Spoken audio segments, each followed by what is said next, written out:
Hello friends, welcome all in the 7th part of 11th science chapter number 3 trigonometric functions. Last session ની અંદર આપણે equations ની વાત કરતા હતા અને એમાં 3x એટલે કે 3 થીટાના ફોર્મેટના ઇક્વેશન્સ ની ચર્ચા કરવાની બાકી છે. તો આજના સેશનમાં પહેલા આપણે કમ્પ્લીટ કરીશું અને પછી આપણે સ્વાધ્યાય તરફ જઈશું. ઓકે, સો આજે ઓલમોસ્ટ આપણી આ ચેપ્ટરની ફર્સ્ટ પાર્ટની થિયરી કમ્પ્લીટ થશે કે જેમાં મેઇનલી ટ્રિગોનોમેટ્રિક ફંક્શન્સનું ઇન્ટ્રોડક્શન અને ઇક્વેશન હતા. ઓકે, અને પછી એક્સરસાઇઝ આપણે સ્ટાર્ટ કરીશું. સો આજનું સેશન સ્ટાર્ટ કરીએ. લાસ્ટ સેશનની અંદર આપણે ઇક્વેશન્સમાં 3 થીટાના ઇક્વેશન્સ બાકી હતા. તો હું 3 થીટાના ઇક્વેશન્સ તમને કહી દઉં અને આપણા એક્ઝેક્ટ નંબર યાદ નથી કે કયા નંબર પર હતા આપણે અહીંયાથી જ ચાલુ કરીએ કે ભાઈ ધારો કે sin 3x હોય તો એની ઇક્વેશન થઈ જાય 3 sin x minus 4 sin cube x. એવું જો cos 3x હોય તો એની ઇક્વેશન થઈ જાય 4 cos cube x minus 3 cos x. અને જો tan 3x હોય તો એની ઇક્વેશન થઈ જાય 3 tan x minus tan cube x upon 1 minus 3 tan square x. હવે આ બધા સૂત્ર આવે કેવી રીતે? ધારો કે કોઈને સવાલ થાય તો આપણે sin x plus y નું જે સૂત્ર ભણી આવ્યા sin x cos y વત્તા cos x sin y, બરાબર. આ જે ઇક્વેશન ભણ્યા એમાં તમારે y ને રિપ્લેસ કરવાનું 2x થી, એટલે sin x plus 2x બોલાય. એટલે sin x cos 2x વત્તા cos x sin 2x. સમજાવું છું ખાલી. એટલે અહીંયા sin 3x મળી ગયું તમને. હવે અહીંયા જે આ cos 2x છે ને એને બદલે તમારે sin નું સૂત્ર વાપરવાનું, યાદ કરો. તો આપણે લખેલું 1 minus 2 sin square x અને અહીંયા cos x. હવે અહીંયા જે આ sin 2x છે ને એને બદલે તમારે 2 sin x cos x લેવું પડે. એટલે અહીંયા cos into cos એટલે cos square થઈ ગયું. cos square નું પાછું 1 minus sin square અને પછી તમે આખા પદનું બધાનું વિસ્તરણ કરો એટલે બધું જ sin ના ફોર્મેટમાં તમને જવાબ મળી જશે. બરાબર. તો આ રીતે તમે આ સૂત્રનો આન્સર મેળવી શકો. બસ જે રીતે તમે sin 3x નું સૂત્ર મેળવ્યું, બરાબર, એ જ રીતે તમે હવે cos 3x નું સૂત્ર મેળવો. બરાબર, cos 3x નું સૂત્ર મેળવો. અને cos 3x નું સૂત્ર મેળવવા માટે શું કરશો? તો કે cos x plus y નું જે સૂત્ર હતું એમાં y ને બદલે 2x રિપ્લેસ કરી દો. Same way. અને સેમ વે tan 3x ના સૂત્રમાં બી tan x plus y નું જે સૂત્ર હતું એને બદલે y ને બદલે 2x રિપ્લેસ કરી દો. બરાબર. સો ટોટલ અત્યાર સુધીમાં આપણે કેટલો પોર્શન કવર કર્યો હું ખાલી એક વખત યાદ કરાવી દઉં તમને. આપણે છેલ્લા 3 સેશનથી આ ચેપ્ટરની થિયરીની વાત કરીએ છીએ. તો કઈ કઈ થિયરી આપણે કમ્પ્લીટ કરી? પહેલા તો બેઝિક સૂત્ર જોયા sin સ્ક્વેર cos સ્ક્વેર ના, tan સ્ક્વેર sec સ્ક્વેર ના અને cos x square sec square ના. ત્યાર પછી આપણે એકમ વર્તુળ પર ચેક કર્યું કે ક્યાં વિધેય વધે ઘટે છે, ક્યાં વિધેય ધનઋણ છે. એનું એક કોષ્ટક બનાવ્યું. શૂન્યનો ગણ શોધી લીધો, વિસ્તાર શોધી લીધા, પ્રદેશ શોધી લીધા, બધાના ગ્રાફ આપણે જોઈ લીધા. ત્યાર પછી પાઈ સાથે રૂપાંતર, પાઈ બાય 2 સાથે રૂપાંતર કરી દીધું. ત્યાર પછી આપણે ફંડામેન્ટલ ઇક્વેશન્સની વાત કરી. આટલી બધા પોર્શનને કવર કર્યા પછી હવે આપણું સ્વાધ્યાય 3.2 સ્ટાર્ટ થશે અને એમાં બધામાંથી કોઈનો પણ કોઈ પણ સમય ઉપયોગ થઈ શકે. એમાં સૌથી અગત્યના જે આપણે ભણ્યા એ છેલ્લા ઇક્વેશન્સ. ઓકે, તો સ્ટાર્ટ કરીએ આજનું સ્વાધ્યાયની વાત કરીએ. સમજો, હવે આ જે સ્વાધ્યાયમાં જે શરૂઆત જે ક્વેશ્ચન થી થાય છે એ ક્વેશ્ચન્સમાં ક્વેશ્ચન કેવા આપ્યા છે તે જરા ઓબ્ઝર્વ કરો. તમને 1 થી 5 માં 5 ત્રિકોણમિતિય વિધેયના મૂલ્ય શોધવાના છે. એટલે કોઈ એકનું મૂલ્ય આપ્યું હશે એના પરથી બીજા 5 શોધવાના તમને કીધા છે. બરાબર. સો હવે આ બહુ સિમ્પલ ક્વેશ્ચન થઈ ગયો. તો 2 ક્વેશ્ચન હું કરાવું, બાકીના 3 ક્વેશ્ચન તમારાથી થાય કન્ફર્મ. ધ્યાનમાં શું રાખવાનું છે તો કે એંગલ કયા ચરણમાં આપ્યો છે. હવે જો ધ્યાનથી સમજો, પહેલો જે ક્વેશ્ચન છે એ આપ્યું છે cos x બરાબર -½ હવે જો cos x બરાબર -½ હોય અને તમને કીધું છે કે x ત્રીજા ચરણમાં છે. ચલો, x ત્રીજા ચરણમાં છે. હવે તમારા મગજમાં એટલું સેટ થાય કે જો x ત્રીજા ચરણમાં છે તો એનો મીનિંગ કે cos નું મૂલ્ય ઋણ હશે, sec નું મૂલ્ય ઋણ હશે, sin નું મૂલ્ય ઋણ હશે અને cosec નું મૂલ્ય ઋણ હશે. બરાબર. ત્રીજા ચરણ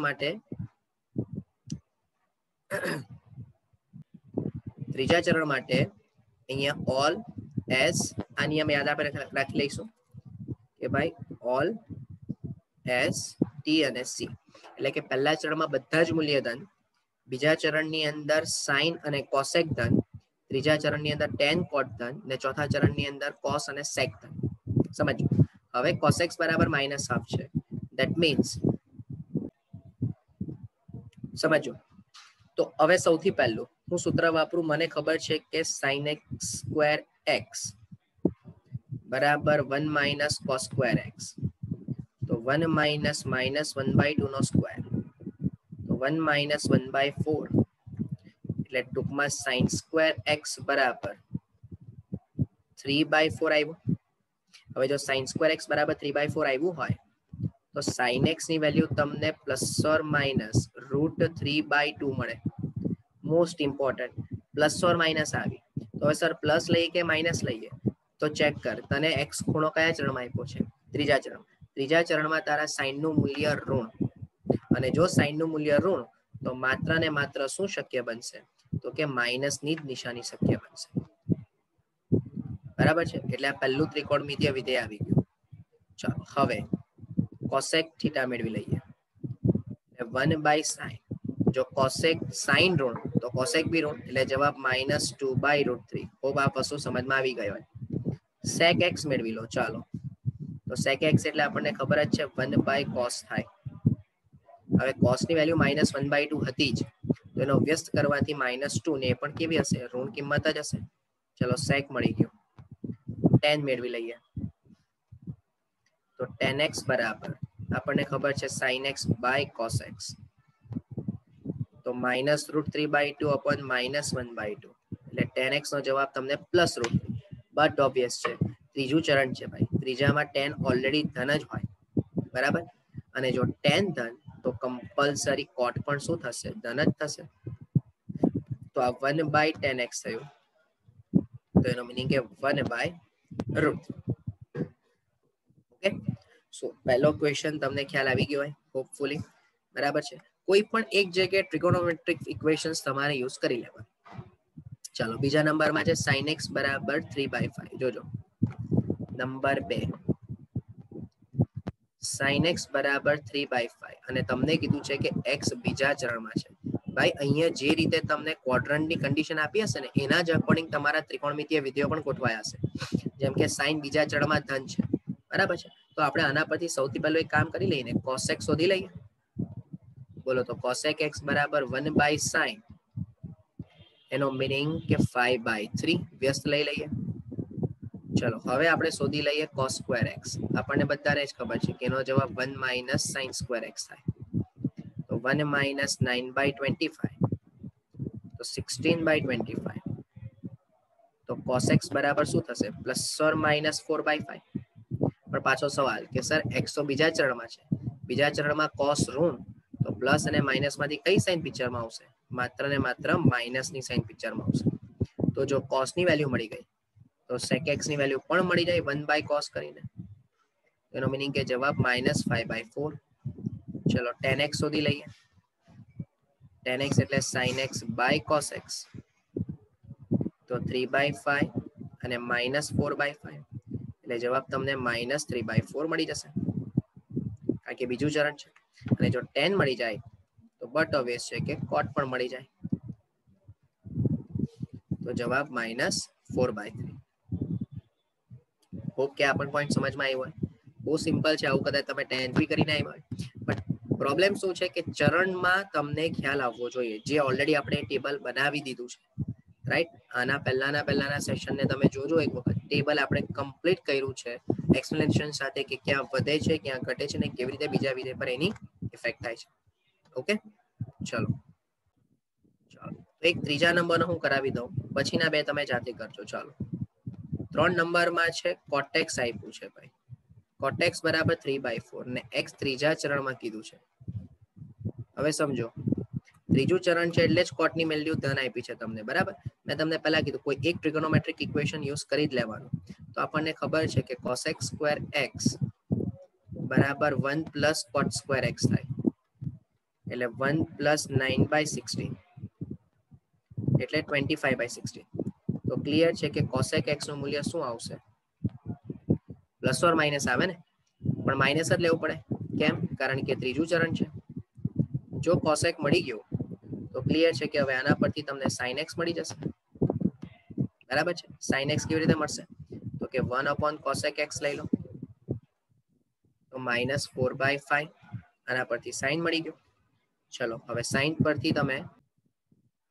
પરથી તમે ધારો કે cos મેળવવું હોય તો તમે ધારો કે ત્રિકોણમિતિ ઇક્વેશન વાપરો, અથવા તો તમારી પાસે cot છે એના પરથી tan મેળવી લો.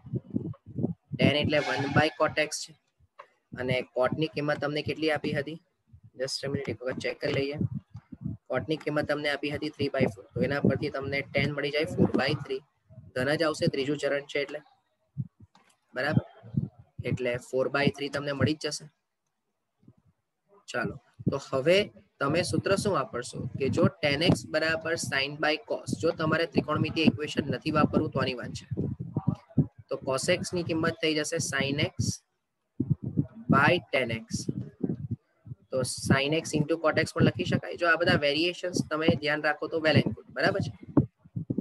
તો cot x ની કિંમત આમાંથી આપણી પાસે 3/4 અને sin x ની કિંમત આવી -4/5.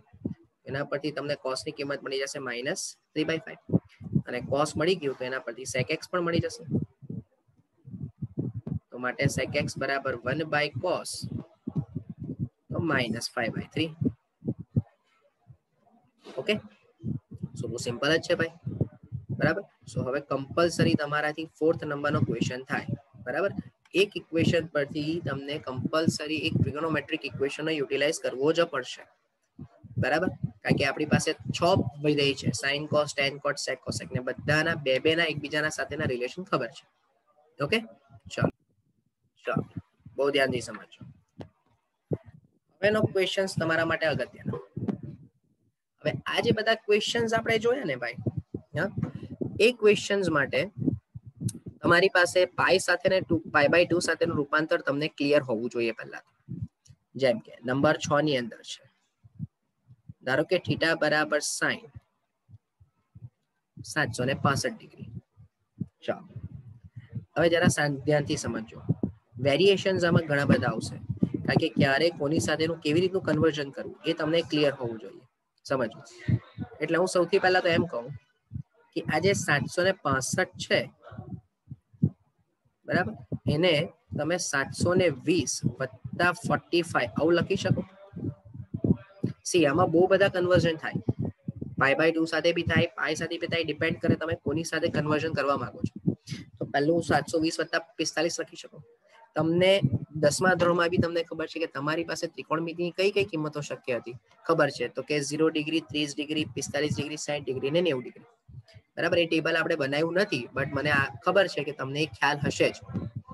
ઓકે, તો સૌથી પહેલું કામ મેં શું કર્યું તો કે 720 + 45. હવે સવાલ એ થાય કે સર 720 જ કેમ? તો તમને બધાને ખબર છે કે 720 એટલે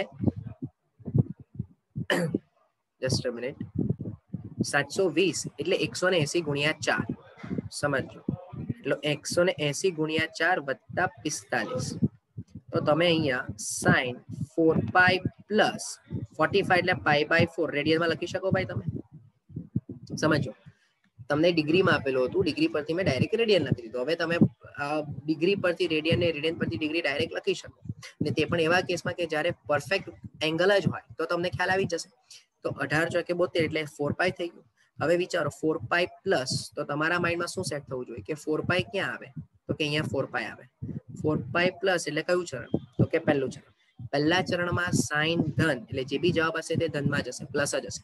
અને પાછું કન્વર્ઝન કોની સાથે છે, પાઈ સાથે, તો સાઇન નું સાઇન જ થઈ ગયું ભાઈ. તો એનો મીનિંગ કે તમારો જે જવાબ હશે એ કેટલો હશે, તો કે 1/√2 હશે. સમજો, એટલે હવે તમને એવું ખબર પડવી જોઈએ કે ભાઈ પહેલું રોટેશન ફર્યું 2π જેટલું, પાછું એક આખું રોટેશન ફર્યો એટલે અહીંયા આવ્યું 4π, અને 2 વખત ફર્યા પછી એને કેટલો ખૂણો બનાવ્યો, તો કે π/4 જેટલો ખૂણો બનાવ્યો. કેટલો? π/4. તો એનો મીનિંગ કે એને જ્યારે 0 થી શરૂઆત કરી અને π/4 પર આવ્યો તે જ ખૂણો થઈ ગયો ને. પણ ફરક ક્યાં છે કે પહેલા એને મજા નહીં આવી, એક વખત આખું ફર્યો, બીજી વખત આખું ફર્યો, ને પછી એને 45 ડિગ્રી પર જઈને હા પાડી કે હા ચાલો હવે આ સાચું. બરાબર, ઓકે, આ પોઈન્ટ સમજમાં આવ્યો શું બોલું છું સમજો. તો બીજો નંબર જુઓ આગળ શું કહે છે, બરાબર. તો નંબર 8 નંબરમાં, અચ્છા વચ્ચે 7 નંબર બાકી છે તો આના પછી કરી લઈએ આપણે, બરાબર છે.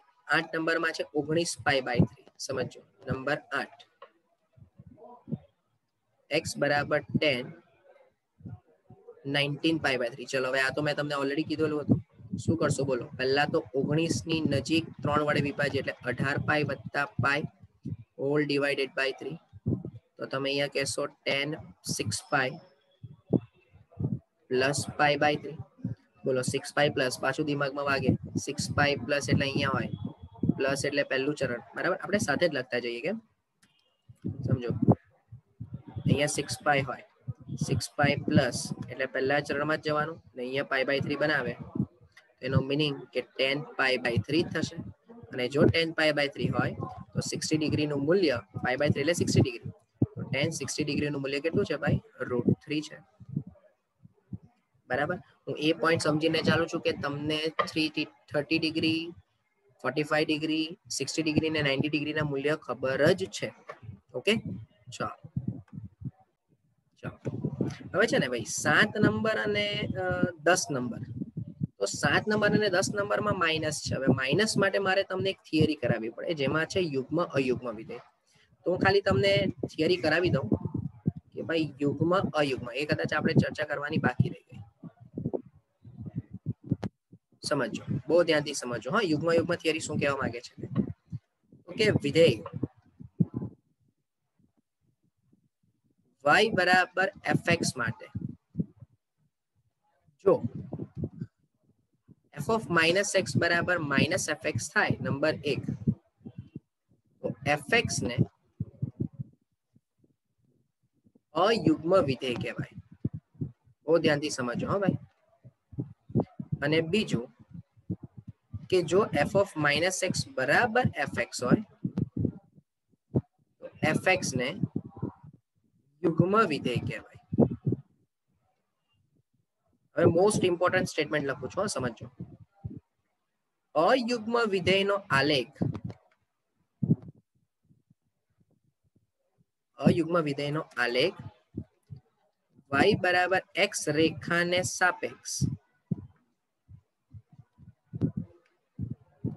સમમિત હોય,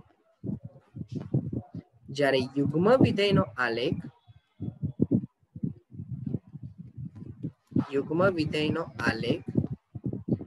y અક્ષ એટલે કે x બરાબર 0 રેખાને સાપેક્ષ સમમિત હોય.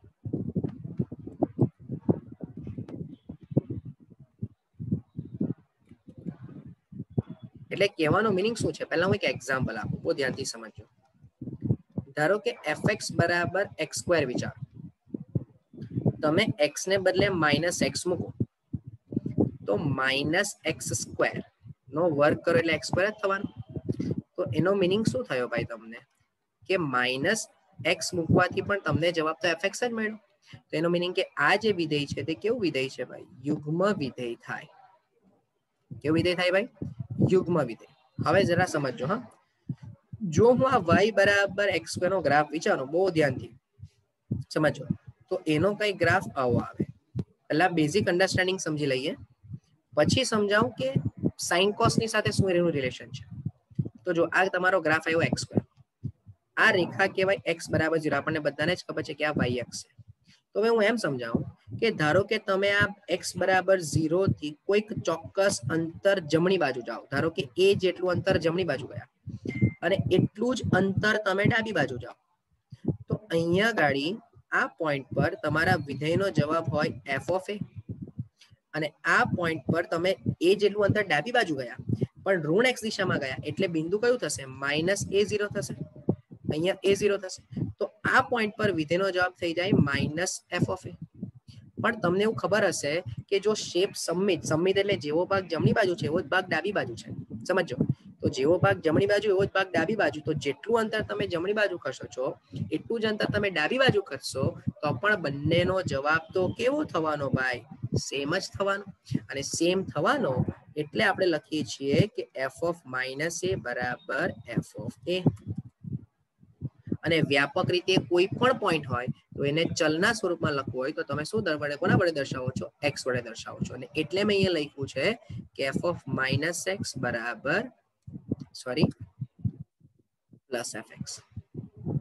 ખૂબ આ પોઈન્ટ સમજમાં આવ્યો હોય બરાબર. એવું જ ધારો કે મારે અયુગ્મ વિધેય વિશે ચર્ચા કરવી છે. Just a minute. ચાલો જો તો હવે સારા અયુગ્મ વિધેય વિશે વધારે ડિટેલમાં સમજાવ તો તું ચેક કર કોસનો ગ્રાફ. તો તને કોસનો ગ્રાફ યાદ હોવો જોઈએ. કોસનો ગ્રાફ તમે આવી રીતે કંઈક બોલતા હતા આમ. તો જેવો ગ્રાફ તમને જો આ y બરાબર cos હોય તો જેવો ગ્રાફ તમને જમણી બાજુ મળે છે સેમ એવો ગ્રાફ તમને ડાબી બાજુ મળે છે. અને જો આ x બરાબર 0 રેખા હોય તો અહીંયાથી જેટલું અંતર તમે જમણી બાજુ જાઓ છો એટલું જ અંતર ડાબી બાજુ ખસો તો બંને પર કોસનો ગ્રાફ કેવો મળવાનો? તમને સમાન વેલ્યુ મળશે. બોલો હા કે ના? તો એવો જ કોસ તમારો ગ્રાફ, એવો જ સેકનો પણ ગ્રાફ. બરાબર. તો તમને એવું ખ્યાલ આવ્યો હવે કે જો કોઈ વિધેય બરાબર, જો કોઈ વિધેય એ y અક્ષ પ્રત્યે સમમિત હોય તો એ વિધેયને તમે યુગ્મ વિધેય કહેશો. બરાબર. તો સર હવે એ જ રીતે તું અયુગ્મનું બી એક્ઝામ્પલ આપીને સમજાવી શકે ને? હા 100% સમજ. તો અયુગ્મનું એક્ઝામ્પલ આપવા માટે શું કરું તો કે બહુ ધ્યાનથી સમજજે. ધારો કે હું એમ કહું કે fx બરાબર x3. ચાલ લઈ લે. તો તું હવે x ને -x થી રિપ્લેસ કર. તો અહીંયા -x3.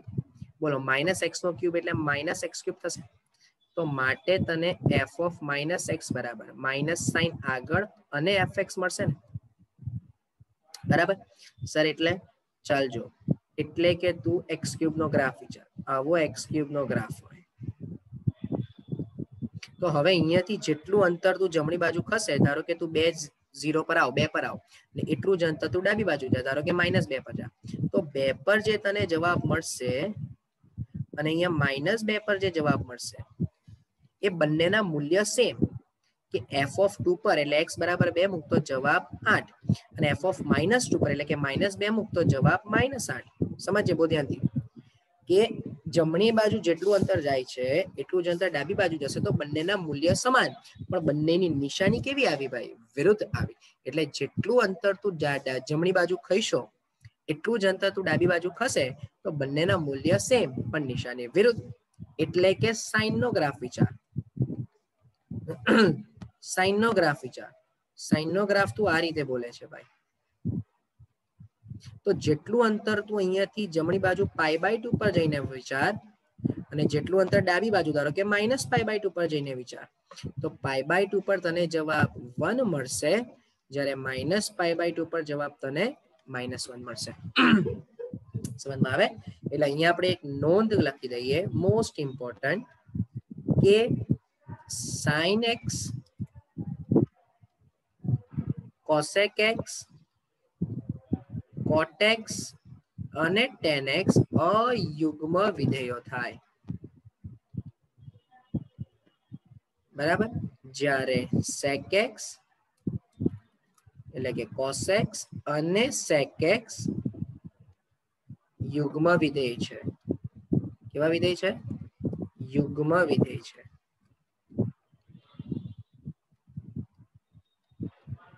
બરાબર. એટલે કે હવે અહીંયા ધ્યાનથી, એટલે કે sin of -x નો જવાબ -sin x,